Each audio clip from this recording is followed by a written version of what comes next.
Joins us now from Los Angeles. Madam Secretary, thank you for joining us this morning. So, we just showed that ad from Senator Sanders focusing on the speaking fees right there in New York, on fundraisers in California. Are you worried that those issues are giving him the ammunition he needs to take you on and take you down? No, I'm not, George.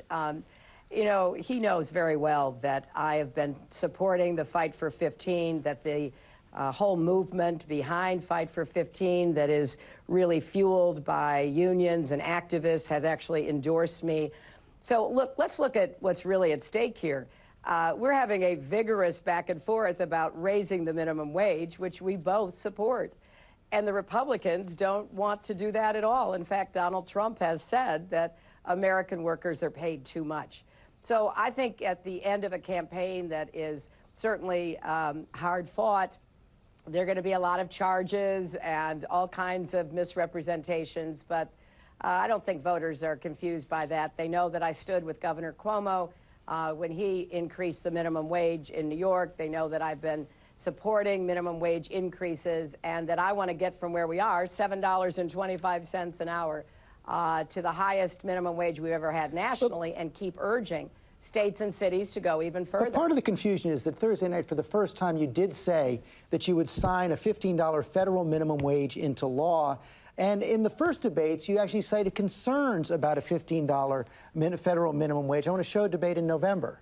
The overall message is that it doesn't result in job loss. However, what Alan Kruger said in the piece you're referring to is that if we went to $15, there are no international comparisons. That is why I support a $12 national federal minimum wage. You cited that concern of Alan Kruger. The other concern he had is that in low-wage areas, the increase to 15 would actually cost jobs. So is your opposition now to the $15 minimum wage, does it still stand on substantive grounds, or are you for it? George, I know everybody wants to make this some kind of big contrast. Well, it isn't. Bernie Sanders came out and said the legislation passed in New York was a model for the nation. And you know what that model is? That model is a phased-in minimum wage increase to get to $15 in the city and surrounding areas, to get to $12.50 upstate, but to be constantly evaluating the economic conditions so that there is no unintended consequence of lost jobs. That has been my position, and that is exactly what New York just voted for. And for federal legislation, if it has the same kind of understanding about how we have to phase this in, how we have to evaluate it as we go, if the Congress passes that, of course I would sign it. But again, I just have to underscore, I think their campaign is trying to make something where there is nothing. The people who are behind the Fight for 15 support me, not him. The people who I have worked with to try to raise the visibility about this important issue stand with me. And I want to do what has not been accomplished, and that is to overcome Republican opposition, including by the Republican candidates for president, to finally give hardworking people, the majority of whom are women, the kind of raise they deserve. That ad also does hit, though, those speaking fees that you've had to deal with so many times, and the question of whether or not you're going to release the transcripts. Even your strong supporter, Senator Kirsten Gillibrand here in New York, says you should release those transcripts. You said you do it when everybody else does. But what is the concern? That releasing those speeches would show you praising Wall Street? No, I don't have any concerns like that. I'm just concerned about a constantly changing set of standards for everybody else but me. We have certain expectations when you run for president, one of which is release all of your tax returns ever since you've been in public life. That's what I've done, and 33 years of them are in the public domain. 8 years are on my website. Now, all of a sudden, there's a new standard, and I've said when it applies to everybody, you bet, I will meet that standard as well. But not until then, even though Senator Gillibrand said you will release them? Well, in accordance with the standard that I've said, I absolutely will do. I will do that. I've said that repeatedly. The idea in that ad has actually been picked up by Donald Trump. He has a new nickname for you. Listen. When I fly in, it's on my dime, right? It's on my dime. And what does that mean? That means I'm not controlled by the special interests, by the lobbyists, and they control They control Crooked Hillary. That's the new nickname, Crooked Hillary. Your response? I don't respond to Donald Trump and his string of insults about me. I can take care of myself. I look forward to running against him if he turns out to be the Republican nominee, if I am the Democratic nominee. What I'm concerned about is how he goes after everybody else. He goes after women. He goes after Muslims. He goes after immigrants. He goes after people with disabilities. He is hurting our unity at home. He is undermining the values that we stand for in New York and across America, and he's hurting us around the world. He can say whatever he wants to say about me. I really could care less. I'm going to stay focused on the issues because there are stark differences between where I think our country needs to be headed and where he would turn us back and undermine the progress that we've been making. So when I talk about jobs, when I talk about climate change, when I talk about equal pay, when I talk about a woman's right to make her own health care decisions and so much else, I know that he doesn't believe any of that, and that in this campaign he wants to set Americans against each other, and I'm not going to stand for it. One more issue that came up in the debate Thursday night, Bernie Sanders predicted he would actually win the nomination, then went on to say this. Secretary Clinton cleaned our clock in the Deep South, no question about it. We got murdered there. That is the most conservative part of this great country. That's the fact.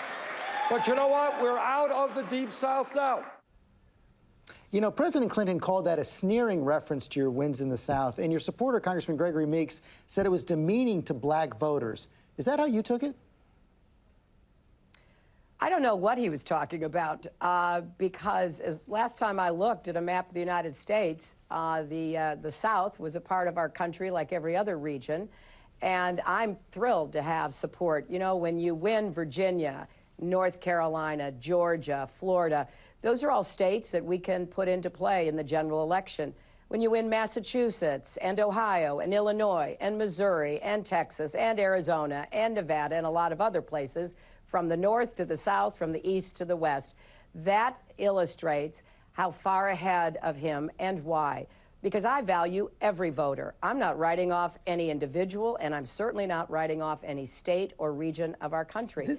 That's why I have 2 to 3.4 million votes more than he does. And by the way, 1.4 million more than Donald Trump, because I want to be the president for all of America. And I particularly want to support Democrats in states that have been voting against Democratic candidates for a while now to rebuild the Democratic Party. We're going to try to make Georgia competitive, and we're going to fight hard in North Carolina and Virginia and Florida. You know, this race is getting increasingly nasty every week that goes by. Is it getting harder to heal the party? No, I don't think so. You know, you remember I went all the way till June in 2008, and I had a lot of supporters who were incredibly disappointed when I dropped out. But I immediately endorsed then Senator Obama. I worked hard to convince my supporters to support him as well. I nominated him at the convention, and I moved for his nomination by acclamation in order to have a unified Democratic Party. Let's keep in mind what's most important here. That is defeating whoever the Republicans put up. I think the Republicans are going to play all kinds of games. They're going to try to sow discord among Democrats between our campaigns.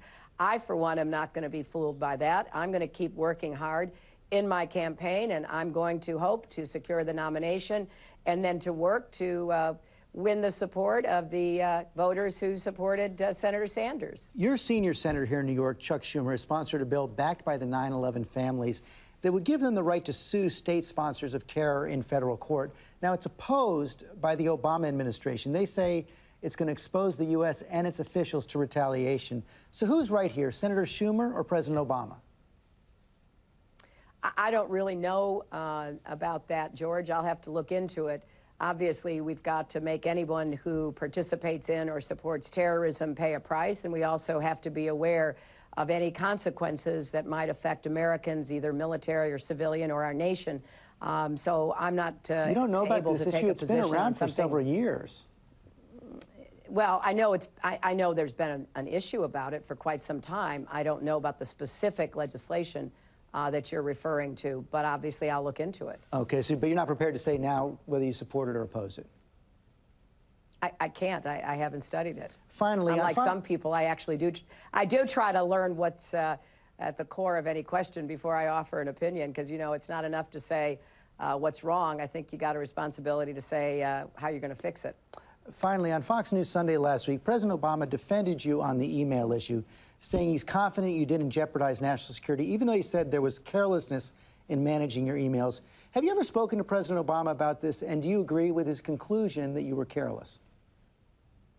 I have not spoken to him. I appreciate what he said because, of course, I never endangered national security. That's absolutely false. And I've said it was a mistake. It wasn't the best choice. And, you know, now we know Colin Powell had a private email account to aides to Condi Rice. So I think that what's going on will be resolved. And obviously, all of us will go forward knowing what we now know and, you know, making sure that no one can raise any questions in the future. Confident in victory Tuesday? I'm very hopeful. I love being in New York. I love campaigning in New York, downstate, upstate, everywhere in the state. We're going to work as hard as we can because I also want to elect Democrats. You know, I am raising money to elect other Democrats. I'm a Democrat, and I want to see us take back the Senate.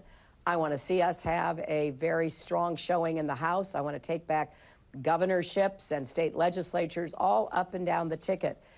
So I want to win in New York, of course, and I want to secure the nomination, but not just for me. I want to bring along a lot of Democrats because I want to protect and further the progressive agenda that President Obama has worked for and that I believe in. Secretary Clinton, thanks for joining us. Good to talk to you. Thank you.